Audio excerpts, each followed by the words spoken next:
Hello good morning दोस्तों। और जैसा कि आप लोग कमेंट कर रहे थे कि सर जी इकाई 13 का कुछ प्रैक्टिस सेट लाइए या इकाई 13 की हमको थोड़ी सी प्रैक्टिस करवा दीजिए। तो देखिए इकाई 13 पर काम स्टार्ट कर दिया गया है जिससे आप लोगों के पास विकल्प पहुंचना स्टार्ट हो जाएं। ठीक है, तो यहाँ पर आपको 100 प्लस प्रश्नों की सीरीज आपको मिलेगी, लेकिन आज हम आपको 40 प्रश्न के लगभग ही कराएंगे क्योंकि आज थोड़ा सा हम लेट आए हैं और टाइम हो रहा है मेरा स्कूल जाने का। इससे पहले मैं सभी को न्यूज़ दे दूं कि इकाई 12 से लेकर के इकाई 20 तक की पीडीएफ ओनली 99 रुपये में दी जा रही है। आप इस नंबर पर कॉल करके हमसे संपर्क कर सकते हैं। ठीक है, आप इस नंबर पर कॉल कर लीजिए या फिर मैसेज कर दीजिए व्हाट्सएप पे, आपको पीडीएफ प्राप्त हो जाएगी बस ओनली 99 रुपये के शुल्क में। ठीक है, चलिए तो हम ज़्यादा देर ना करते हुए अपने प्रश्नों पर बढ़ते हैं। और ये रहा हमारा आज का पहला प्रश्न कि संचार शब्द की उत्पत्ति किस शब्द से हुई है। संचार शब्द की उत्पत्ति, तो देखिए मैं डायरेक्ट आपको पूरे विकल्प पढ़ के नहीं बताऊंगा। ठीक है, तो देखिए संचार शब्द की जो उत्पत्ति है बेटा वो हुई है चर शब्द से। किससे हुई है? चर शब्द में सम प्रत्यय जोड़ा गया। चर शब्द में क्या जोड़ा गया? सम प्रत्यय जोड़ा गया, सम उपसर्ग जोड़ा गया और साथ में एक आर प्रत्यय जोड़ा गया। तो यहाँ पर क्या बन गया बेटा? संचार शब्द बन गया। ठीक है, चलिए आगे हम बढ़ेंगे। और दूसरा क्या है कि संचार का तत्व नहीं है। तो यहाँ पर आपको संचार का तत्व नहीं है बताना है। तो देखिए संचार के तत्व जो है वो स्रोत भी है, शोर भी है और संदेश भी है, लेकिन संचार का जो तत्व नहीं है वो निगरानी नहीं है। क्लियर है? इसी प्रकार हम आगे बढ़ेंगे कि संचार के प्रकार हैं। अब संचार के प्रकार आपको बताने हैं कि संचार किस किस प्रकार से हो सकता है। तो देखिए बेटा इसमें है सांकेतिक संचार, मौखिक संचार और समूह संचार। ये तीनों ही संचार के प्रकार हैं, इसलिए जो हमारा आंसर हो जाएगा वो हो जाएगा डी नंबर। क्लियर है? चलिए आगे बढ़ेंगे। जनसंचार का माध्यम है। तो जनसंचार का माध्यम आपको बताना है। तो जनसंचार का माध्यम, जनसंचार पहले समझ लीजिए कि बेटा जैसे हमारा और आपका, हम लोग क्या कर रहे हैं, आपस में बात कर रहे हैं या फिर हम आपसे अपने भावों की अभिव्यक्ति कर रहे हैं, यही एक माध्यम होता है। तो यही जनसंचार कहते हैं कि भाई अगर हम अपने भावों की या विचारों की अभिव्यक्ति आपसे कर रहे हैं तो वो किस किस माध्यम से कर रहे हैं, वही हमारा जनसंचार का माध्यम होता है। तो देखिए समाचार के थ्रू कह सकते हैं, टीवी से भी आपको बता सकते हैं, सिनेमा से भी बता सकते हैं। यानी यहाँ पर जो आंसर है वो हमारा कौन सा हो जाएगा? डी नंबर सही हो जाएगा। क्लियर है? चलिए आगे बढ़ेंगे। और पांचवा है भारत में अखबारी पत्रिका का प्रारंभ कब से हुआ। भारत में अखबारी पत्रकारिता का प्रारंभ कब से हुआ, ये आपके लिए इम्पोर्टेंट क्वेश्चन है। और यहाँ पांचवा के जो आंसर है वो है 1780 से। कब से? 1780 से पत्रकारिता का भारत में प्रारंभ हुआ था। ठीक है, चलिए आगे बढ़ेंगे। अगला है रेडियो माध्यम है। तो रेडियो श्रव्य माध्यम है या दृश्य माध्यम है या बौद्ध है या नन है। तो ध्यान रखना रेडियो को देखा नहीं जाता है बेटा, रेडियो से केवल हम सुन सकते हैं, इसलिए यहाँ पर हमारा क्या आंसर हो जाएगा?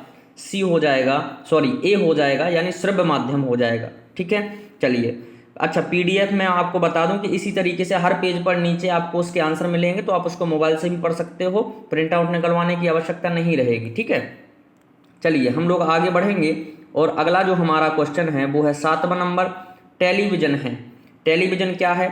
दृश्य है, श्रव्य है, बौद्ध है या फिर नन है। तो इतना तो सब लोग जानते हैं कि जो टेलीविजन है वो कौन सा है, कौन सा माध्यम है, तो वो है हमारा बौद्ध, यानी दृश्य माध्यम भी है और श्रव्य माध्यम भी है। ठीक है, चलिए आगे बढ़ेंगे।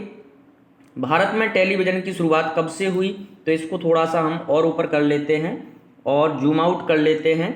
चलिए भारत में टेलीविजन की शुरुआत आपको बतानी है कि भारत में टेलीविजन की शुरुआत कब से हुई थी। तो ध्यान रखना बेटा 15 सितंबर 1959 से भारत में टेलीविजन की शुरुआत हुई थी। ठीक है, चलिए अगले क्वेश्चन की ओर हम बढ़ते हैं। और अगला क्वेश्चन है हमारा 9वां, मनोरंजन के साथ साथ परोक्ष रूप से या परोक्ष रूप में सूचना, ज्ञान और संदेश देने का काम करता है। एक बार इस क्वेश्चन को अच्छे से पढ़ लेंगे, मैं थोड़ा सा इसमें टाइम ले लेता हूँ कि मनोरंजन के साथ साथ परोक्ष रूप से या परोक्ष रूप में सूचना, ज्ञान और संदेश देने का काम करता है। क्या इंटरनेट करता है? देखिए अब कुछ लोग यहाँ पर इंटरनेट लगा के आएंगे, है ना, क्योंकि भाई भावुक हो जाएंगे वो, तो वास्तविकता में इंटरनेट यहाँ पर नहीं है, क्योंकि परोक्ष रूप से जो है वो है सिनेमा देता है। इंटरनेट तो एक हमारा क्या है भाई, चलाने के लिए है भाई, कि भाई हमने यहाँ पर क्या दे दिया, एक माध्यम हो जाता है इन सबको चलाने का, सिनेमा वगैरह को चलाने का, सबको चलाने का क्या है, एक माध्यम है। ठीक है, तो यहाँ पर सही आंसर क्या हो जाएगा बेटा, सिनेमा हो जाएगा। ठीक है, चलिए आगे बढ़ेंगे। कागज कपड़ा या पत्रों का कागज कपड़ा या पत्रों पर प्रकाशित डिजाइन को हम क्या कहते हैं? नेट कहते हैं, या फिर फैशन कहते हैं, मुद्रण कहते हैं, या अखबार कहते हैं? कागज, अब देखिए जल्दी जल्दी में नहीं, प्रकाशित डिजाइन को नहीं, तो यहाँ पर डायरेक्ट अखबार मत लगा देना या फैशन मत लगा देना। यहाँ पर जो सही आंसर होगा वो आपका क्या होगा, सी होगा, मुद्रण इसका जो है वो सही आंसर है। ठीक है, कागज कपड़ा या पत्रों पर प्रकाशित डिजाइन को क्या कहा जाता है? तो उसे कहा जाता है मुद्रण। ठीक है, चलिए 10 के बाद हम पहुंचते हैं अपने बेटा 11वें नंबर पर, और हम समय इसलिए कम ले रहे हैं क्योंकि भाई देखिए अगर क्वेश्चन हमें लगाने हैं तो थोड़ा सा जल्दी अगर मिल जाए तो अच्छी प्रैक्टिस हो सकती है, समय कम है अपने पास। ... 20 शताब्दी में मुद्रण कला का प्रारंभ हुआ, यानी कहने का मतलब ये है कि कौन सी शताब्दी में मुद्रण का प्रारंभ हुआ है? तो देखिए मुद्रण जो कला है वो 16वीं शताब्दी में इसका प्रारंभ हुआ था। कौन सी शताब्दी में बेटा? 16वीं शताब्दी में। ठीक है, चलिए आगे बढ़ेंगे, और अगला हमारा क्वेश्चन है कि मुद्रण का प्रकार है तो लिथोग्राफी, लेटर प्रेस, इंटेग्लियो और फोटोग्राफी। इसमें हमने कोई दूसरा नहीं जोड़ा है, इसलिए नहीं जोड़ा है क्योंकि बेटा आपको प्रकार भी पता चल सकें। तो ये सब के सब जो प्रकार हैं ये मुद्रण के ही प्रकार हैं। किसके प्रकार हैं? मुद्रण के। यानी सीधी बात है, जो जो चीज़ें आपकी छापें, जो जो चीज़ें छापने का काम करती हैं वो सब के सब क्या हैं? मुद्रण के प्रकार हैं। ठीक है, तो यहाँ पर हो जाएगा बेटा क्या? आल। ठीक है, यानी कि सभी।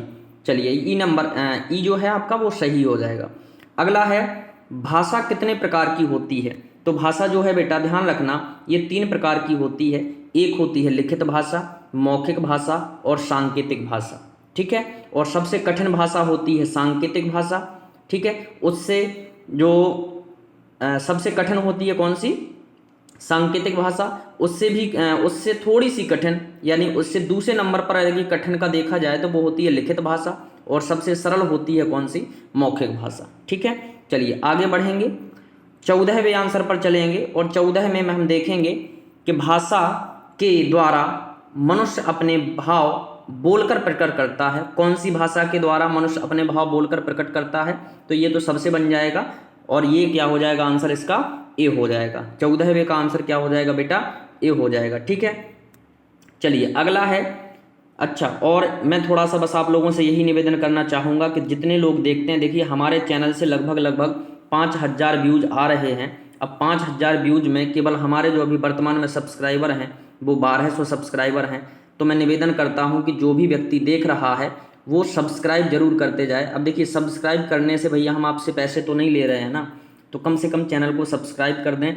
एक बार जो देखे वो प्लीज़ सब्सक्राइब जरूर करके जाए। आप कुछ करिए ना करिए, हम शेयर करने के लिए कभी नहीं आपसे बोलेंगे, बस हमारे चैनल को सब्सक्राइब जरूर करते जाइए। ठीक है, चलिए आगे बढ़ेंगे, और अगला क्वेश्चन है कि समाचार लेखन का बुनियादी सिद्धांत है। ये जो पूरे लिखे हुए हैं ये सब के सब समाचार लेखन के सिद्धांत हैं बेटा। किसके हैं? समाचार लेखन के सिद्धांत हैं। लेकिन इसमें सबसे जो इम्पोर्टेंट है वो है आपका उल्टा पिरामिड सिद्धांत। कौन सा है? उल्टा पिरामिड सिद्धांत। और ये क्या है? मुखड़ा क्या है? बॉडी क्या है? निष्कर्ष क्या है? तो ये अगर आपने 12 से 20 तक की PDF हमसे ली है तो उसमें सब कुछ इसमें दिया हुआ है। ठीक है, तो ये 13 इकाई में आपको मिल जाएगा, जो हमने PDF आप लोगों को दी है, सारी चीज़ें आपको मिलेंगी। इसके बाद अगला है 16, विज्ञापन का प्रकार नहीं है। डाक विज्ञापन, बाह्य विज्ञापन, उपहार विज्ञापन या नन। तो जितने भी ये लिखे हैं बेटा ये पूरे के पूरे विज्ञापन के प्रकार हैं। हमने क्वेश्चनों को थोड़ा डिफिकल्ट नहीं बनाया है जिससे आपको क्या हो जाए, परेशानी हो। तो यहाँ पर जो तीनों हैं ये क्या हैं? विज्ञापन के प्रकार हैं। और यहाँ पर हमारा ऑप्शन हो जाएगा क्या? डी हमारा सही हो जाएगा। कौन सा ऑप्शन सही हो जाएगा?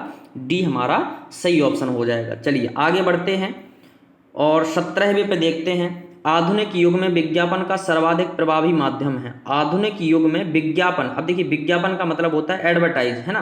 तो एडवर्टाइज का सबसे प्रभावी माध्यम क्या है? क्या रेडियो के द्वारा आजकल एडवर्टाइज सबके पास पहुंचता है, कैलेंडर के द्वारा, पैम्पलेट के द्वारा, या टेलीविजन के द्वारा? तो यहाँ पर आप देख पा रहे हैं कि यहाँ पर टेलीविजन के द्वारा सबसे ज़्यादा लोग देख लेते हैं उस ऐड को, ठीक है। तो यही है कौन सा? टेलीविजन, जो सर्वाधिक प्रभावी है आधुनिक युग में विज्ञापन के लिए। तो डी नंबर हमारा सही आंसर हो जाएगा।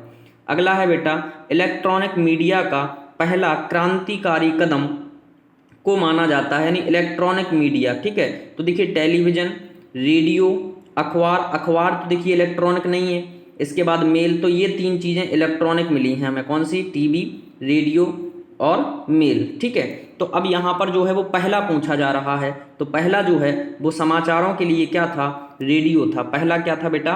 रेडियो था इलेक्ट्रॉनिक में, ठीक है।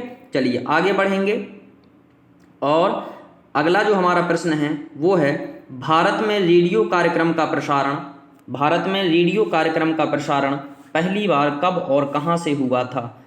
तो 8 अगस्त 1921 मुंबई, 8 अगस्त 1921 दिल्ली, 8 अगस्त 1921 भोपाल, 8 अगस्त 1921 इंदौर। तो ये तो आपने कंपलसरी हो गई, ये डेट जो है वो क्या हो गई बेटा? कंपलसरी हो गई। अब हमें देखना है सिटियों में, तो सिटियों में ध्यान रखना, मुंबई में सबसे पहले रेडियो कार्यक्रम का प्रसारण हुआ था, ठीक है। चलिए आगे हम बढ़ेंगे। इसके बाद है, समाचार में शब्दों का चयन ... होना चाहिए। सरल होना चाहिए समाचार, जटिल होना चाहिए, या सरल और जटिल दोनों होना चाहिए, या कुछ भी नहीं होना चाहिए? तो यहाँ पर जो है बेटा समाचार हमेशा कैसे होना चाहिए? सरल तरीके से लिखा जाना चाहिए, जिससे सभी लोग उसको पढ़ सकें। क्लियर है? आगे बढ़ेंगे, और 21 नंबर का है बेटा अगला टॉपिक हमारा फीचर। तो फीचर का प्रकार नहीं है, फीचर का प्रकार नहीं है सूचनात्मक, व्यक्तिपरक, विवरणात्मक, या फिर रेडियो। तो यहाँ पर हम 21 क्वेश्चन के बारे में बात कर रहे हैं, और इसका जो आंसर हो जाएगा, तो फीचर का प्रकार नहीं है बेटा रेडियो, जबकि व्यक्तिपरक फीचर होता है, विवरणात्मक फीचर होता है, और सूचनात्मक फीचर होता है, ठीक है। ये सब के सब आपको इकाई 13 में, जिन लोगों ने हमसे PDF ली है उसमें आप लोगों को मिल जाएंगे। चलिए आगे बढ़ेंगे। फीचर का विषय होना चाहिए सरल, कठिन, बौद्ध, या फिर डी समसामयिक, ठीक है। तो ध्यान रखना बेटा, फीचर का जो विषय होना चाहिए वो सरल और कठिन हमें ध्यान नहीं रखना है, लेकिन वो सबसे ज़्यादा महत्वपूर्ण बात ये है कि वो समसामयिक होना चाहिए। अब कुछ लोग बोलेंगे सर इसमें तो सरल भी हो सकता है, तो बेटा हमें देखिए जो हमारे विकल्प होते हैं वो एकदम ससुराल की तरह होते हैं। कैसे होते हैं? ससुराल की तरह। 4 हैं, 4 में से हमें चूज करना पड़ता है भाई, सब अच्छे हैं। क्या हैं? सब अच्छे हैं, लेकिन सबसे बेस्ट कौन है ये आपको चूज करना है, और यहाँ पर क्या हो जाएगा? डी हमारा सही हो जाएगा, समसामयिक होना चाहिए, ठीक है। आगे बढ़ेंगे 23 पर, पटकथा लेखन की सबसे छोटी इकाई है। पटकथा लेखन की सबसे छोटी इकाई है, तो अब ये पटकथा लेखन क्या है आराम से आप हमारी PDF द्वारा समझ सकते हो। पटकथा लेखन की सबसे छोटी इकाई है फिल्म, शॉर्ट, वाक्य, शुद्ध वाक्य। तो अब कई लोग भावुक हो जाएंगे और क्या लगाएंगे? शुद्ध वाक्य, है ना, क्योंकि यहाँ पर ऑप्शन ही ऐसे दिख रहे हैं। लेकिन बेटा पटकथा के लेखन की सबसे जो छोटी इकाई होती है वो होती है शॉर्ट। क्या होती है? शॉर्ट। चलिए आगे हम बढ़ेंगे, और 24वां देखेंगे कि संवाद का अर्थ क्या है।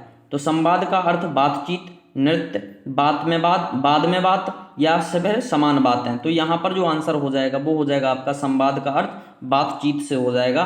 ए नंबर यहाँ पर हमारा सही आंसर हो जाएगा, ठीक है। आगे बढ़ेंगे, संवाद के अंग हैं। तो संवाद के कौन कौन से अंग हैं? वक्ता, श्रोता। तो ध्यान रखना बेटा संवाद के 2 अंग होते हैं। संवाद के कितने अंग होते हैं?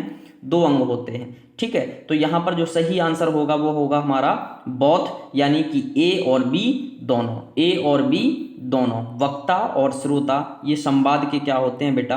अंग होते हैं, ठीक है।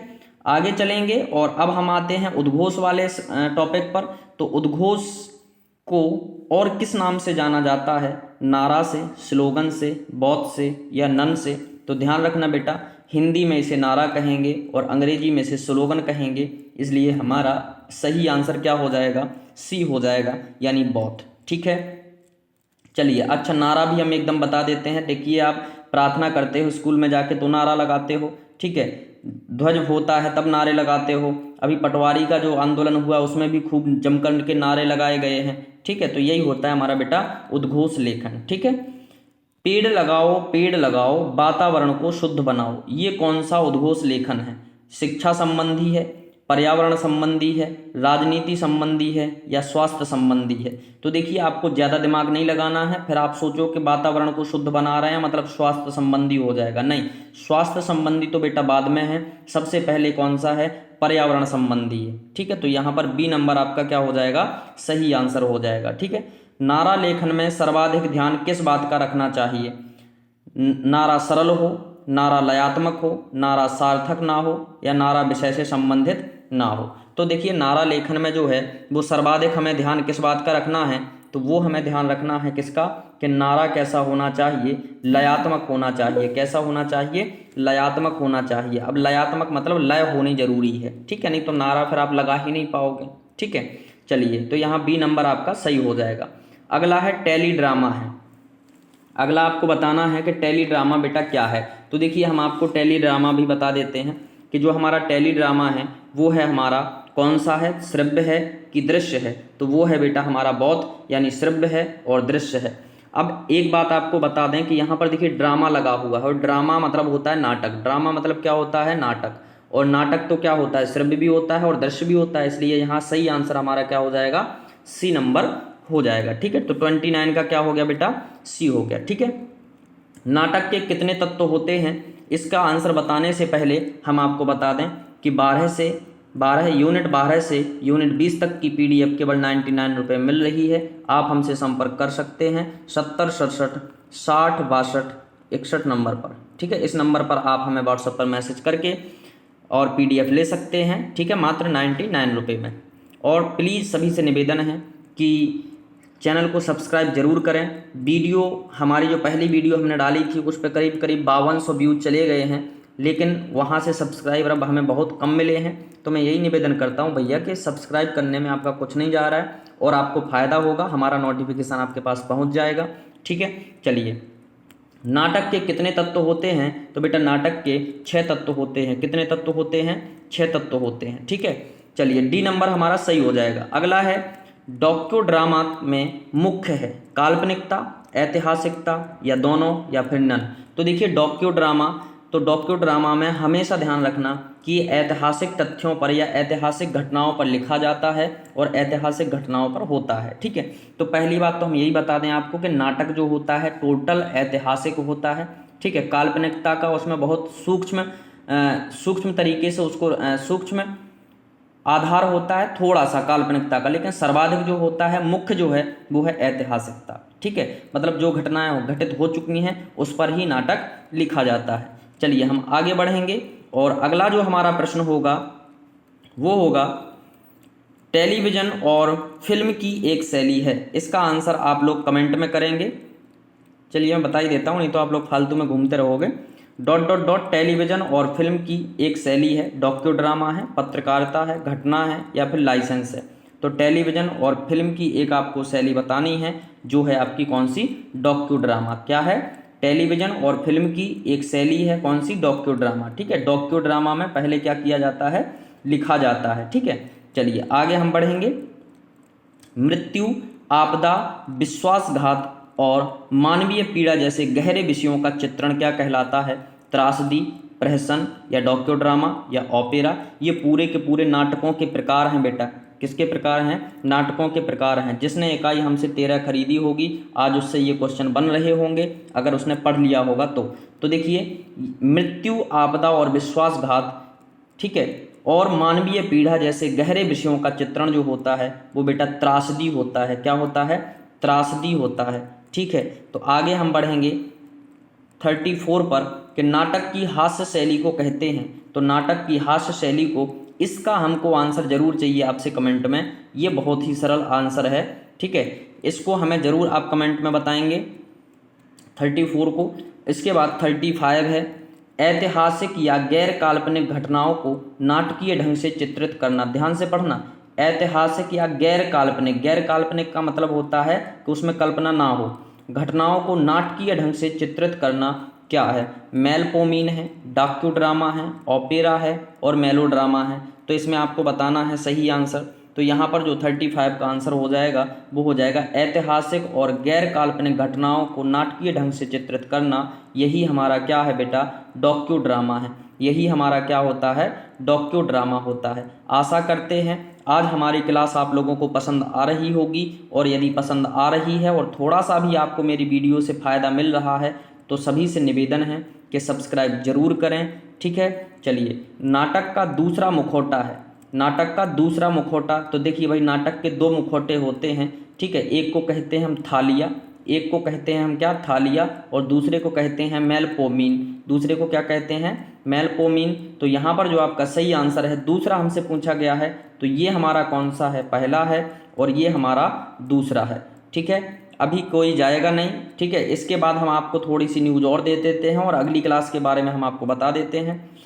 इसी चैप्टर से यानी कि इकाई 13 से आपकी दूसरी क्लास भी होने वाली है।